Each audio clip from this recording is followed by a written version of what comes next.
नमस्कार दोस्तों, मैं हूं आपका होस्ट संदीप भटनागर और आप देख रहे हैं मेरा यूट्यूब प्रोग्राम भारत की भाषा।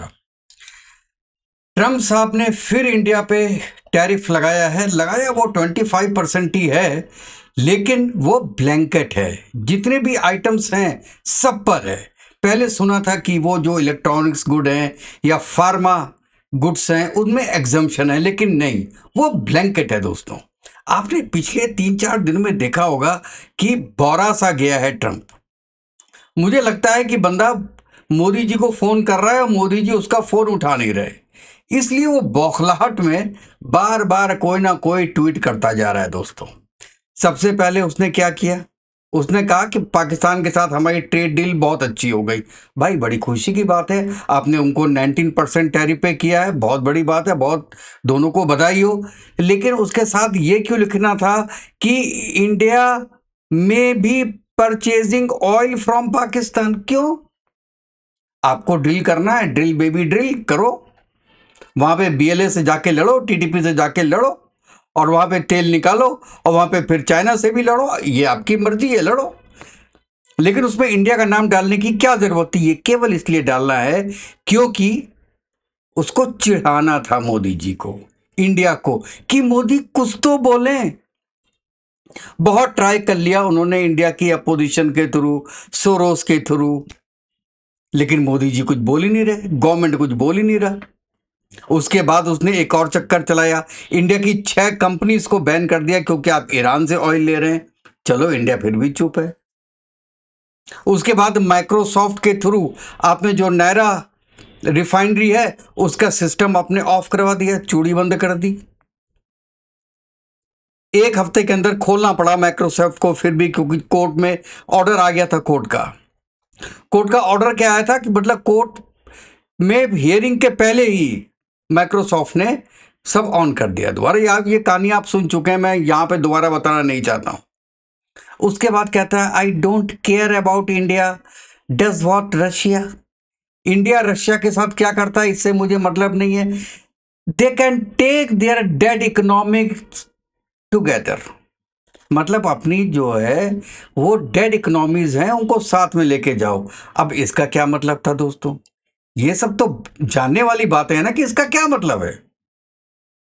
क्या इंडिया की इकोनॉमी डेड इकोनॉमी है? फास्टेस्ट ग्रोइंग बिग नेशन है, 6.4% की जीडीपी है। तुम्हारी तो 2 भी नहीं है, 1.9 है। उसके बाद आप कह रहे हो डेड इकोनॉमी है। क्यों डेड इकोनॉमी है? चलो, वो भी है, तो वो भी आपने पुल करने की कोशिश की, और वो भी सब जबकि यहां पे पार्लियामेंट सेशन चल रहा है। चलिए, वो बात भी हो गया। अब बात करते हैं केवल हम जो टैरिफ लगाया है उसने कई कंट्रीज पे लगाया है, आज उसकी बात नहीं करते हैं। कुछ कंट्रीज हैं जैसे कनाडा 25 से 35 कर दिया। उसके बाद पाकिस्तान 26 या 29 था पहले, उससे 19 कर दिया। बांग्लादेश 35 था, वो 20 कर दिया। ऐसे ऐसे उसने किया। लेकिन जो टॉप में है, जो लीबिया, इराक, स्विट्जरलैंड, शुरू की 4-5 जो कंट्रीज हैं उसमें हमारे भारत का भी नाम कर दिया, 25%। अच्छा, ये उसने आज किया है अपने एग्जीक्यूटिव ऑर्डर के थ्रू। और उससे दोस्तों ये बात तो सही है कि इंडिया का कि 2 लाख करोड़ का नुकसान दोस्तों होने वाला है। अब उसकी भरपाई इंडिया कैसे करता है ये जरूर इंडिया को देखना पड़ेगा। चलिए, इसको अब आगे विस्तार में हम समझते हैं कि क्या प्रॉब्लम। अब देखिए, ये जो टैरिफ लगाया है ब्लैंकेट, ये केवल इंडिया के साथ लगाया है। और जैसे चीन जैसे कंट्रीज को उन्होंने कई सेक्टर्स हैं जिसमें छूट दे रखी है कि हाँ ठीक है। और कहां कहां दे रखी है? जैसे फार्मा है, एनर्जी है, उसके बाद इलेक्ट्रॉनिक्स है। लेकिन भारत को कहीं भी छूट नहीं दी। पहले सोच रहे थे कि इलेक्ट्रॉनिक्स और फार्मा में दी गई है, लेकिन नहीं दी गई। अब इसका क्या मतलब हुआ? इसका मतलब हुआ कि अगर कोई सामान अमेरिका जाएगा तो उस पर 25% एक्स्ट्रा टैक्स लगेगा, और प्लस जो 10% है वो एडिशनल टैक्स लगेगा दोस्तों उसके ऊपर। उसको कहते हैं सेकेंडरी टैरिफ। क्यों? क्योंकि आप रशिया से ऑयल ले रहे हो और साथ में डिफेंस इक्विपमेंट ले रहे हो। अबे यार बेवकूफ, आप डिफेंस इक्विपमेंट लेने कहाँ जाए हम?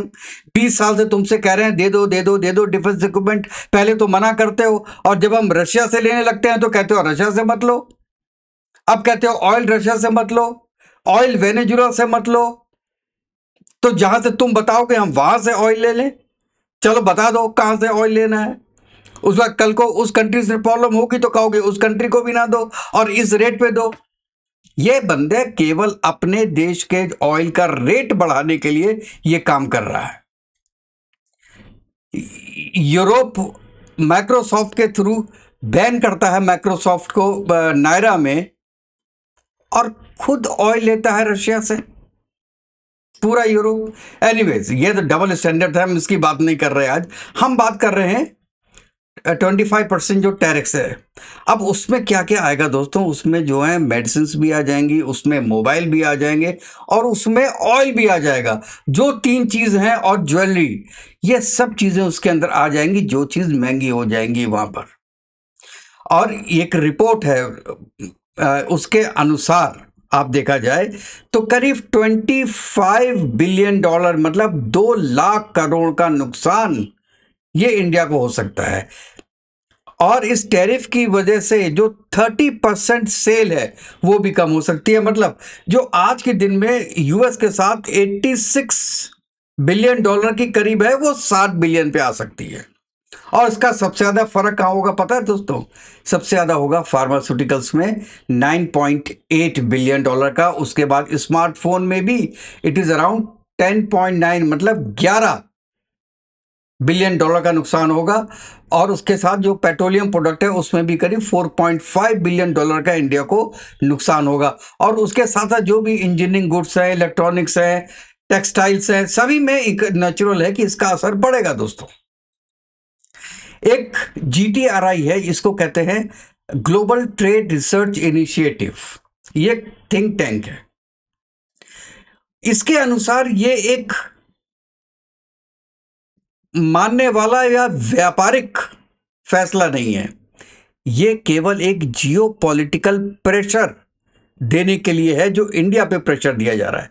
मतलब कि अमेरिका चाहता है कि ट्रेड डील जल्दी साइन हो और अमेरिका के टर्म्स पे साइन हो, GM फसलें इंडिया में आ जाएं और non veg milk dairy products वो इंडिया में आ जाएं। बहुत बड़ा मार्केट खुल जाएगा, बहुत बड़ा मार्केट खुल जाएगा अमेरिका के लिए इंडिया में। क्योंकि इंडिया की purchasing power is the third word, it is 17 trillion की आपकी परचेजिंग पावर है। इतना बड़ा मार्केट उसको पाकिस्तान में तो नहीं मिलेगा ना। पाकिस्तान में तो 2 या 3 ट्रिलियन की है केवल जो प्रिक्योरमेंट की है। तो ये मार्केट वो छोड़ना नहीं चाहता और ना छोड़ने के लिए प्रेशराइज कर रहा है किसी तरीके से भी। और ये भी एक तरीका है जो जो दोस्तों आज मोदी जी ने मना कर दिया कि हम जो है F-35 नहीं ले रहे हैं, यूएसए से मना कर दिया because of this tariff and all that, we are not considering F-35 from US. और ये डिसीजन जो है गवर्नमेंट का बहुत अच्छा डिसीजन है दोस्तों। इसके बारे में अलग से एक वीडियो बनाऊंगा, फिर मैं बताऊंगा कि क्यों ये डिसीजन बहुत अच्छा है। और यूएस चाहे कि किसी वॉर में इंडिया को हराना तो कितना आसान हो जाता है अगर पूरा सिस्टम अमेरिकन हो तो। यहां पे आप जो टैरिफ की बात कर रहे हैं, चीन, कोरिया, जर्मनी, सबके साथ हुआ है, लेकिन सबके साथ राहत दी गई है, लेकिन इंडिया को नहीं दी गई। और ये कहा है कि ये जितने भी आपके न्यू 25% प्लस एडिशनल जो टैरिफ है वो 7 अगस्त से शुरू होंगे। मतलब still we have around 6 days. वो कहना चाहता है कि 7 दिन तुम्हारे पास है, डील साइन करो, नहीं तो हम ये टैरिफ लगाएंगे। तो दोस्तों देखिए, मुश्किल काम तो है, मुश्किल काम तो है, लेकिन इंडिया समय क्या कर सकता है? या तो WTO में केस फाइल करें। लेकिन WTO में अगर आप केस फाइल करते हैं तो उसका नतीजा आने में सालों लग जाते हैं, कुछ नहीं होगा, अमेरिका को आप हरा नहीं सकते। WTO में कुछ नहीं होगा अमेरिका का। या तो इसकी बायलैटरल डीलिंग करो, ये सबसे अच्छा तरीका है कि अपना डील करो और अमेरिका को समझाओ कि साहब हम फार्मा में, डेयरी में किसी भी हालत में हम आपको एंटरटेन नहीं कर सकते हैं, यहां बवाल मच जाएगा इंडिया में, फार्मर सड़क पे आ जाएंगे। यहां पे 70 करोड़ लोग इन दो फार्मिंग से जुड़े हुए हैं, जो कि पोल्ट्री फार्मिंग है या डेयरी फार्मिंग है या फसलों पे है।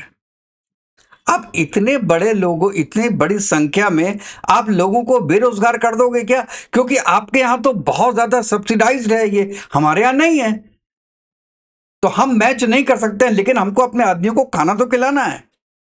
कैसे खाना खिलाएंगे? आप किसी कंपनी के थ्रू भी आओगे तो यार तुम टाटा बिरला के थ्रू ही आओगे या अदानी अंबानी के थ्रू आओगे, पैसा उनके पास जाएगा, यहां पे गरीब तो गरीब मर जाएगा, कत्लेआम मच जाएगा। यहां पे आप समझाओ कि हम ये करें, फिर चाहे जो भी कर लो।